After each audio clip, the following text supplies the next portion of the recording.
Nuestro tema en este día es la justificación vindicada. Vamos a mirar los versículos continuos a este versículo y los versículos de apertura del capítulo 4. Veremos muchas cosas que no solamente son un registro de la iglesia temprana y del resultado del segundo discurso, del segundo sermón de Pedro en el templo después de Pentecostés, sino también veremos gran incentivo para nosotros mismos. Y quisiera que primeramente abordemos este tema bajo el encabezado de el Evangelio comprobado. Hoy hablaré de 3 encabezados y el primero será el encabezado probado. Entonces, vámonos al versículo 17 para recordar acerca de la situación. El apóstol Pedro está predicando. Mas ahora, hermanos, sé que por ignorancia lo habéis hecho, como también vuestros gobernantes. Eso significa que ellos crucificaron a Cristo y gritaron y clamaron para que Él fuese muerto. Mas ahora, hermanos, sé que por ignorancia lo habéis hecho. Recordarán que habíamos considerado esto. El apóstol Pedro no les está excusando, sino más bien los está acusando más. Mas ahora, hermanos, sé que por ignorancia lo habéis hecho, ignorancia voluntaria. Y ellos mataron al Mesías, aquel que había venido. Bueno, era la voluntad de Dios que fuera así, por supuesto, y él voluntariamente se entregó para sufrir y morir, para expiar por los pecados de su gente. Sin embargo, ellos pecaron grandemente, y ellos eran culpables de ignorancia voluntaria, de no escuchar a las voces de la profecía, a los profetas a lo largo de la historia, que ellos identificaron claramente a Cristo y profetizaron de Él y hablaron de Él. Mas ahora, hermanos, sé que por ignorancia lo habéis hecho, pero esta es una acusación, no una excusa, como también vuestros gobernantes. Y el versículo 18, pero Dios ha cumplido así lo que antes había anunciado por boca de todos sus profetas, que su Cristo había de padecer.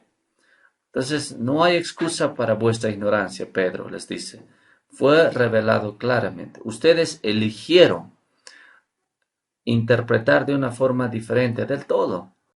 Ustedes quisieron hacer de Mesías el tipo que ustedes querían. Versículo 19. Así que arrepentíos y convertíos para que sean borrados vuestros pecados, para que vengan de la presencia del Señor tiempos de refrigerio, para todos los que se arrepintiesen y se convirtiesen a Cristo. El versículo 20 habla de Él, de Cristo, y Él enviará a Jesucristo, eso es de una forma espiritual al corazón de aquellos que creerían, que os fue antes anunciado. El versículo 21. A quien de cierto es necesario que el cielo reciba, no estará más y aquí corporalmente. Corporalmente Él fue recibido en la gloria, hasta los tiempos de la restauración de todas las cosas. Y luego el versículo 22, solamente para establecer el trasfondo. El apóstol Pedro continúa para probar que Cristo es el Mesías de los profetas. Moisés fue un profeta y era un líder y el que dio la ley. Él fue el primero y por eso es citado acá. Versículo 22. Porque Moisés dijo a los padres, hablando de Cristo, quien vendría, el gran descendiente de Abraham. Porque Moisés dijo a los padres, el Señor vuestro Dios os levantará profeta de entre vuestros hermanos. Él sería humano, así como divino. Él asumiría o tomaría un cuerpo humano. Él sería de vuestros hermanos, un descendiente de David. Pero eso no es mencionado por Moisés, por supuesto. Como a mí, él será igual que Moisés de muchas formas.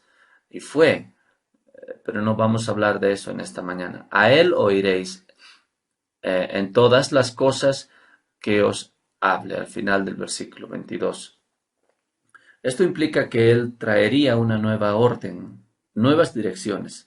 Tengan cuidado de escuchar todo lo que él dice, Pedro les dice, Todo lo que el Señor Jesucristo será divino e infalible y verdad. Él será el Mesías claramente y Él tendrá que ser obedecido. Y Moisés, Pedro dice, Moisés está refiriéndose a Cristo. Y luego el galardón. Entonces Pedro está comprobando a los judíos. Recuerda que los judíos conocían bastante y ellos tenían la revelación de Dios y la verdad de Dios. Ellos conocían acerca de el Dios verdadero, un solo Dios. No eran ellos politeístas como las naciones alrededor suyo. Ellos creían en un Dios verdadero, en el Dios santo, en el Dios viviente, en el Dios que era justo. Ellos conocían que Dios tenía estándares y que los seres humanos eran caídos. Todas estas cosas se les enseñaron. Que el ser humano había caído en el jardín del Edén al principio y por eso eran pecaminosos. Y en rebelión contra Dios estaban ellos y estaban alejados de Dios. Pero Dios es un Dios reconciliador que proveería un camino de salvación. Los judíos conocían estas cosas, se les había enseñado por medio del sistema de adoración, por medio de las profecías, por medio de su misma historia. Ellos habían aprendido estas cosas. No era necesario que se les compruebe a los judíos que había un Dios en el cielo. No se les necesitaba enseñar que había un Dios que era santo y que tenían que reconciliarse con ellos. Lo que ellos necesitaban escuchar es que Cristo era el Mesías. Y eso podía ser establecido claramente, no solamente por medio de sus milagros y sus palabras, sino también por medio de los profetas. Todos ellos le identificaron, todos ellos hablaron de Cristo. Entonces el peso de Pedro es el convencer a los judíos, a sus oyentes, y a persuadirles, recordándoles de las profecías y mostrándoles cómo es que las profecías se aplicaban a Cristo. Por supuesto que con los gentiles que no aprendieron todas estas cosas como los judíos, aquellos que no eran judíos, los apóstoles les enseñaban a los gentiles de una forma diferente.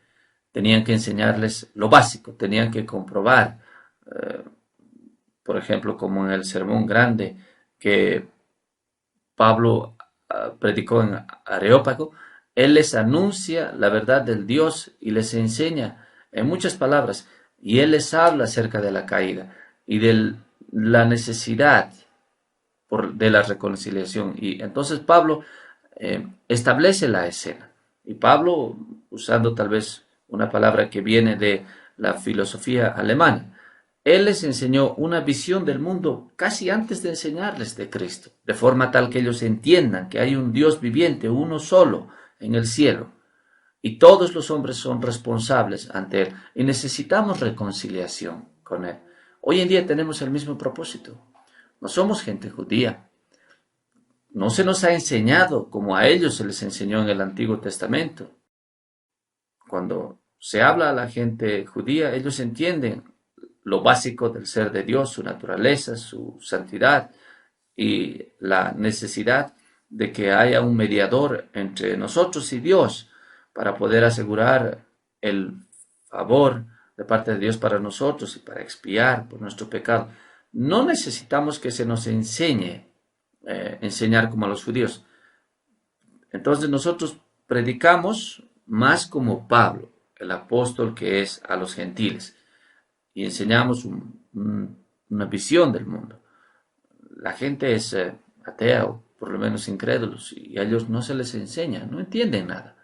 Entonces debemos establecer lo básico y en nuestros servicios evangelísticos es implícito.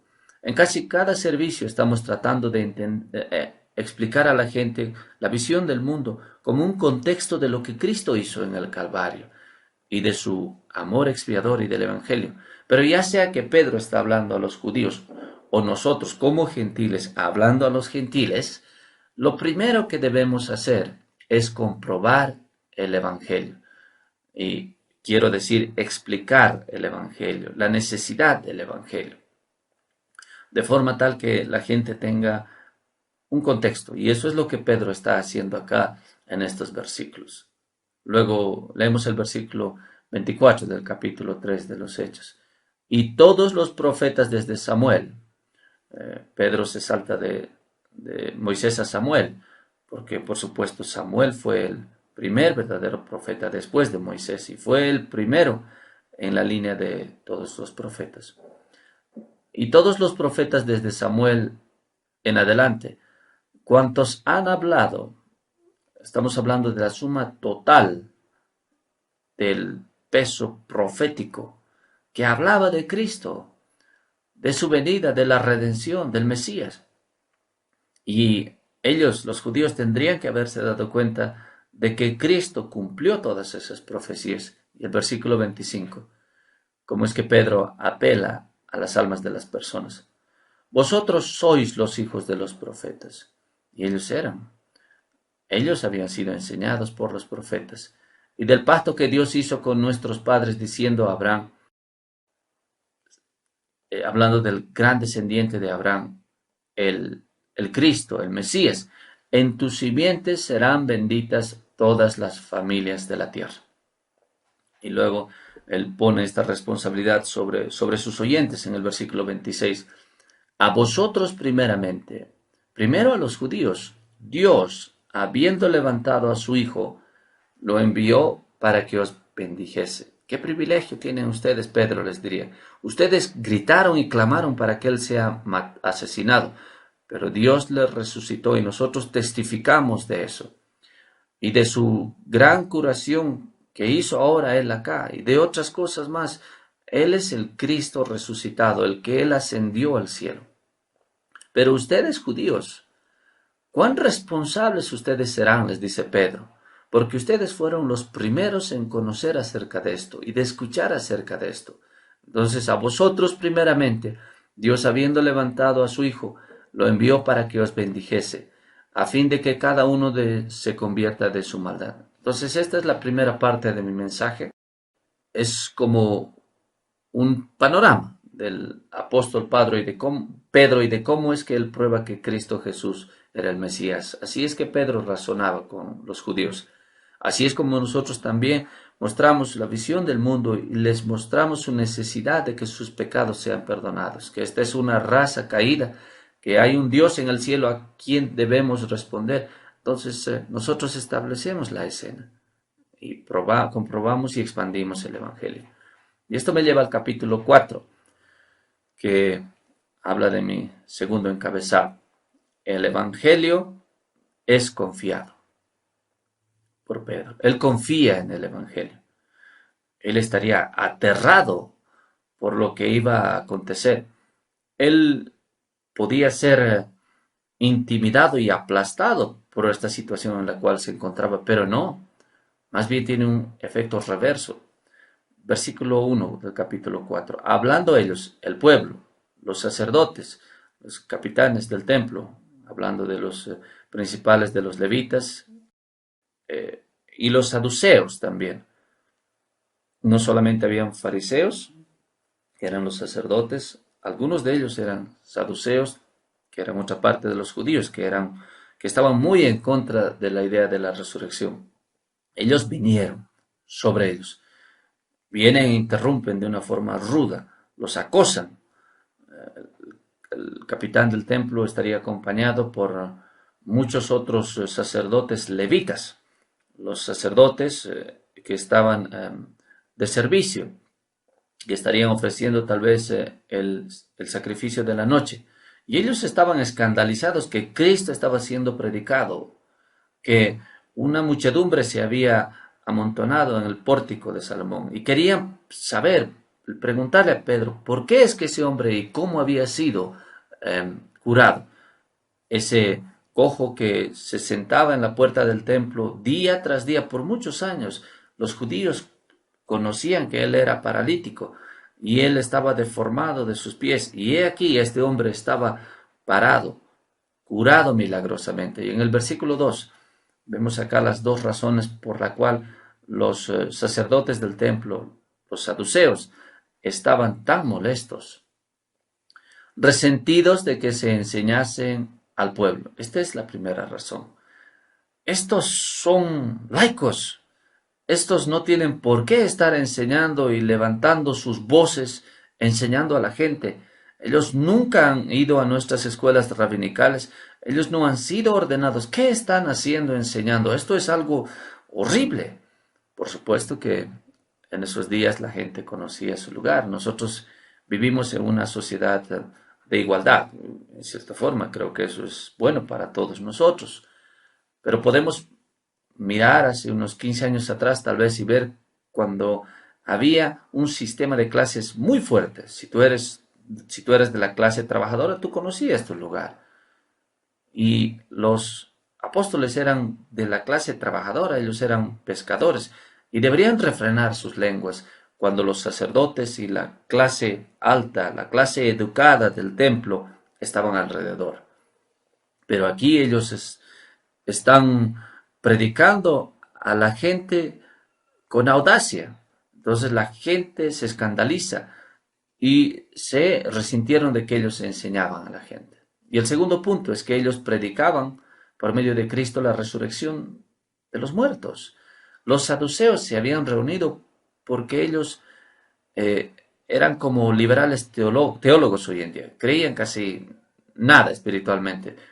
Por supuesto que ellos no creían en la posibilidad de la resurrección de los muertos. Y el versículo 3, los, eh, los levitas que estaban de servicio, y les echaron mano y los pusieron en la cárcel. ¿Dónde? No sabemos, posiblemente había una celda en el templo que era reservada para gente que no se comportaba durante el servicio, tenían que ser sacados tal vez en medio del servicio, algo así. Y les echaron mano y los pusieron en la cárcel hasta el día siguiente, porque era ya tarde. Como veremos más tarde, ellos cometieron un error. No solamente arrestaron a Pedro, a Juan, y tal vez habían otros apóstoles con ellos, ayudándoles en ese tiempo, pero ellos también arrestaron al hombre que había sido curado. ¡Qué desastre! Esto iría en contra suya por haberle arrestado. Fue un error tremendo, pero bueno, lo arrestaron, estaban tan molestos, arrestaron a todos, incluyendo al hombre que había sido curado, el cual no había hecho nada excepto ser curado. El versículo 4. Pero muchos de los que habían oído la palabra creyeron, y el número de los varones era como 5,000. Es tan difícil para algunas personas el entender cómo es que 5,000 personas estaban alrededor del pórtico de Salomón en el templo. Y por ende han interpretado este versículo de esta forma. Estos deben ser 5,000 incluyendo los 3,000 que habían sido convertidos previamente en el día de Pentecostés. Entonces tratan de reducir el número. Y otros van al otro extremo y dicen, si habían 5,000 personas, ¿cuántas mujeres? 5,000 hombres más mujeres, tal vez eran 10,000 personas. ¿Quién tiene la razón? Tal vez los unos, que solo fueron 2,000 convertidos, más 3,000 del día de Pentecostés, o más. No sé, no podría decirte, pero leemos acá de 5,000. Y yo me inclino a tomar este número literal. Pero era un número tremendo de personas, aquellos que podían escuchar las palabras del apóstol Pablo. Y eso haría que las autoridades del templo, los levitas y todos los demás se enfurecieran más. Pero veamos qué es lo que pasó. Pedro ahora tendría que estar temblando. Él está en prisión, está esperando a que se le tenga una audiencia con las autoridades furiosas. Y particularmente ellos estaban furiosos porque escucharon qué es lo que estaba pasando. Mira el versículo 13 del capítulo 3, a mitad del versículo. Dios de nuestros padres ha glorificado a su Hijo Jesús, a quien vosotros entregasteis y negasteis delante de Pilato, cuando éste había resuelto ponerle en libertad. Esto es lo que Pedro había estado predicando a la gente, a la multitud. Mas vosotros negasteis al santo y al justo y pedisteis que se os diese un homicida, y matasteis al autor de la vida, a quien Dios ha resucitado de los muertos, de lo cual nosotros somos testigos.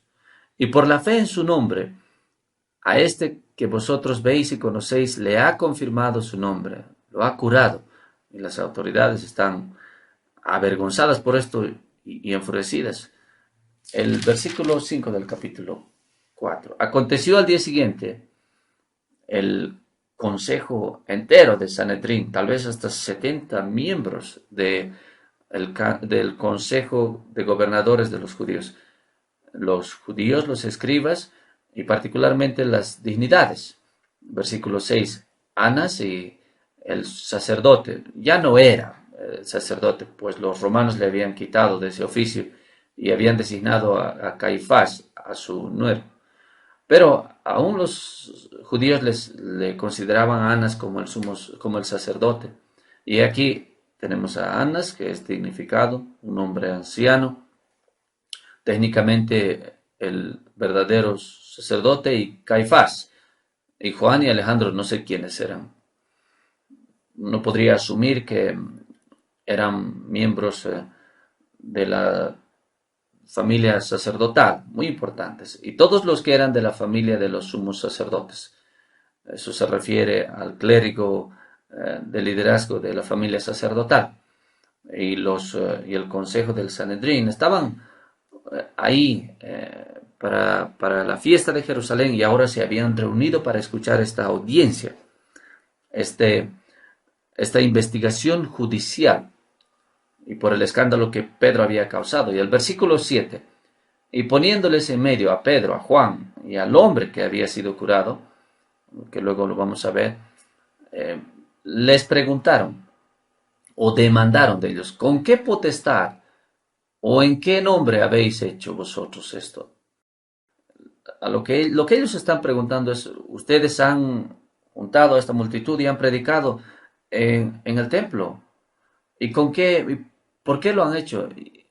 ¿Y en qué nombre?